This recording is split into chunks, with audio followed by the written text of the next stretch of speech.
என் கிளாஸ்ல சவுண்டே வரக்கூடாது சொல்லிட்டேன். ஒரு குண்டூசி போட்டாலும் சவுண்டு கேட்கணும். ரொம்ப பயங்கரமான ஆளா இருப்பாரோ. அவ்வளோ அமைதியா இருக்கணும். இந்த கொட்டாவி விடுறது, இந்த தும்முறது, இந்த வேலையே இருக்க கூடாது.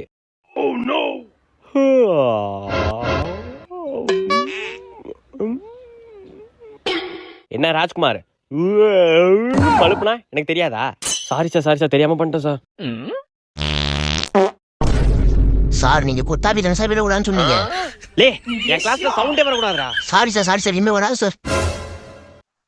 பெண்ணு கூடா சந்தோஷ் எந்திரி. பேசுறவனை எழுப்பி விட்டு அப்புறம் உட்காரு. சரி சார். சிவா எந்திரி. என்னடா நீ சத்தி எந்திரி. வெளில வாழா உனக்கு இருக்கு. என்ன எழுப்புறியா? அனு டைரி மில்க். ராஜ்குமாரியா எந்திரி. யாரா அவனுங்க சும்மா. பிரியா மிஸ் மதியம் என்னோட அவரு சேர்த்து எடுத்துக்கிறீங்களா? சார் ஏஞ்சி நில்லுங்க.